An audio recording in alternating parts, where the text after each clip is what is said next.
Who would like to be first? My God, I thought I'd have a ton of questions. Young lady all the way in the back. Echo or right back there. And please address it to whoever, so whoever it's addressed to will know what to say.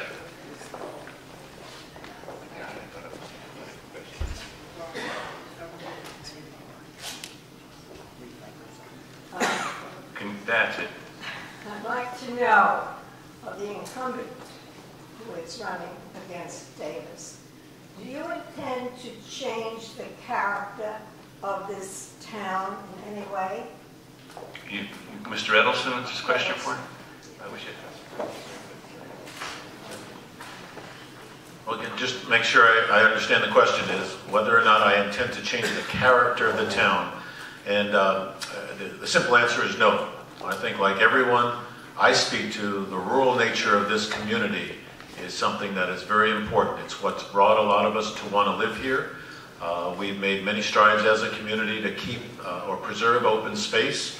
Bill, as he said, was chair of the Planning Commission during a period of very rapid growth, and quite honestly, unless he gives me a shove, I can tell you that Bill has been honest with me to talk about how difficult it was to confront the number of developers who came into this town and really wanted to change things much more than maybe now in retrospect, we would have liked. But the reality is most of the land that is suitable for building has been built upon, with one major exception, and that's the Southbury Training School. And that's why I felt that was something we need to highlight. And if I could, I'd just like to tell you a story, which is I approached Rob Kane, senator, Republican senator, back in January. We were talking about some other things regarding tourism, which is related to my small business. And I said that I was very concerned about the training school and what happens next. And I was very concerned because everybody I spoke to in Southbury had a different story about the training school.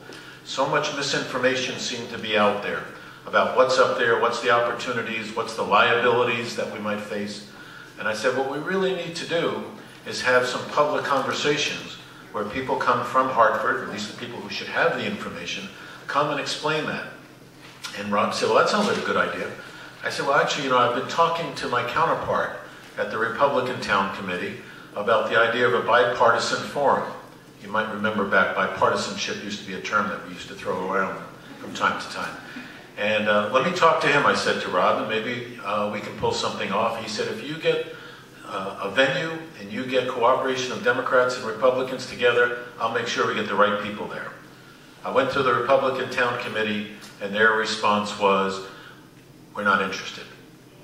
Now, that's a difference of my vision for Southbury, is that we need more open, honest information sharing than we've had in the past.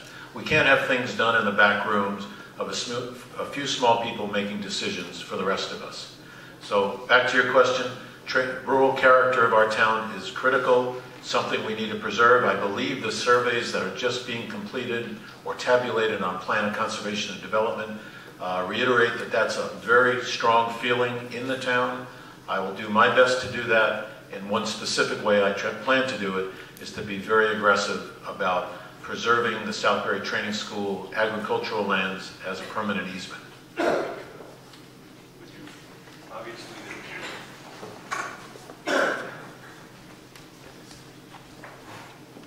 The rural, or as I call it, suburban, because we're not real rural anymore, was created in the 80s and 70s by the Planning Commission when they decided how this town would grow. We decided to keep the business community along Main Street and not allow it to spread out willy-nilly just because people own land.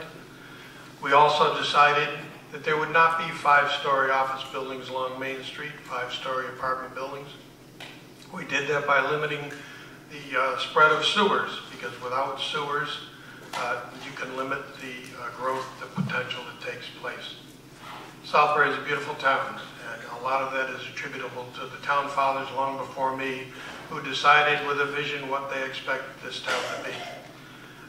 In respect to the training school, I think the training school has become a buzzword around here.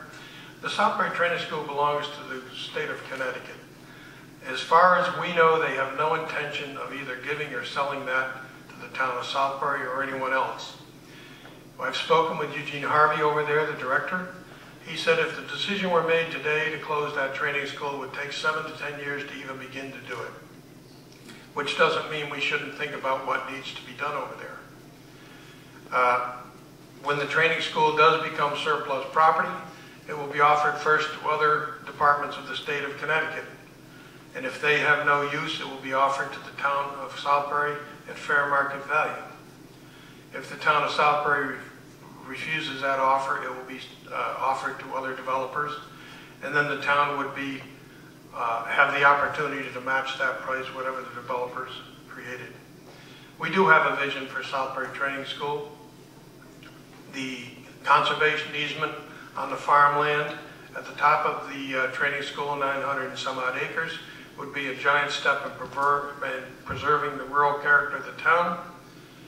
And I have spoken to the state eventually about the town acquiring the land to the east of Route 172, between 172 and the river, the area of Stibbs Pond, where we have the town fireworks in 2 weeks.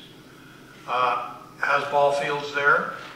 Park and Recreation could use those. On the other side of the powerhouse going towards the Sacred Heart Church area, there's a couple of nice large fields there that could be used for recreation. The Southbury Training School Personnel Village, which is being abandoned as we speak, all the residents are being pulled out, the staff is being pulled out of there, would be an excellent opportunity for senior housing over there, similar to Grace Meadows. They have sewer connections, they have water connections. A lot of the infrastructure is already right there. So we are looking actively at a number of different things. Right now, the stumbling block with the state is the state has no plan. The state, to my knowledge, and we have asked everyone, has no plan on what they intend to do with the training school property. We have been in touch. We have had a standing committee of Art O'Neill and Mark Cooper and Mark Taylor, Dr. Mark Taylor, that meets regularly with the training school personnel, the DDS, and we do keep our finger on what they have to say. In 1993, when Governor Weicker wanted to close the training school, there was a federal suit instituted by the residents and their caregivers, and that was stopped. He could not close the training school. He couldn't just move people out. They have to agree to be moved, and many of them have lived there for 50 or 60 years, and they don't want to move. So we have had a committee watching that program for almost 20 years. So to say we're not vigilant about what happens there is just not accurate. Thank you. Echo, who's next? Good. Everybody is content. This is not the CRC, I know. My God. This message is from Mr. Davis. In his introductory speech, he said that they negotiated with the union and were able to get no increases. I would like to know, was the contract up for discussion? Had it expired? Or did you manage to do that during an unexpired period within the union? No, that was a contract that expired last year. It's a 2-year contract, and it was renegotiated by the town. The police contract is also a 2-year contract. We have agreed to that, to a no increase this year. The town hall employees are not unionized, so we have had discussions with them. But we have instituted personnel evaluations in town hall so that these people know in areas where they need to improve. And we do appreciate their service very much. There's a lot of skilled people in town hall, if any of you have ever availed yourself of their services. Echo down here while you're walking down. I'd like to ask the gentleman a question. Something near and dear to my heart is the ambulance, and I would like to know, has the town given any thought to pooling things like insurance? I I know they do some with the gas, but insurance and other expenses, not only for Heritage Village Ambulance, but for Southbury Ambulance, which is faced with the same problems we are, has that approach ever been reached? We have had many discussions over this past summer with Region 15 and Middlebury, who are our co-partners in the Region 15 educational system, about the pooling of healthcare insurance. There are significant roadblocks when you try and put three communities together. Virtually Region 15 is a separate community. It has never been done in the state of Connecticut. We were taking our cues from the state of Rhode Island, which has done this on a limited basis. The lawyers right now are looking how to craft an agreement similar to the ones in Rhode Island so that we can get a bigger pool of employees. Southbury has 77 employees in their insurance pool. Middlebury has 50 some odd employees. The Region 15 has over 600. So that if we can pool those, all those employees into one pool, we can get a better rate. There are significant roadblocks because each one of us handles our insurance a little bit differently with self-funding and self-insuring. But that has come to pass. We are in the process, as we speak, about taking over the emergency dispatch services for the ambulance service in the Southbury Training School. It's been a contentious negotiation, but we finally got all the hurdles off of it. We would like to regionalize with other towns. We would like to regionalize with, say, Oxford, Middlebury, and Woodbury, possibly even Roxbury. But there are hurdles there. Nobody wants to give up the control of their dispatch. And all the towns dispatch just a little bit differently. There are significant problems, but there are also significant benefits. So we are actively looking at that.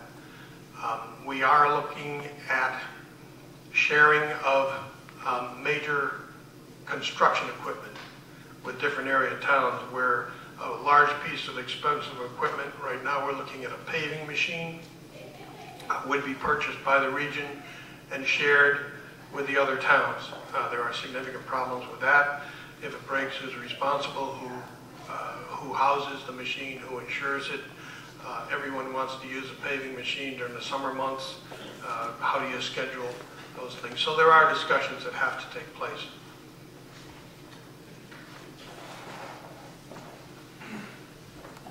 I think it's a really important question because it gets to the point of why we need strategic planning.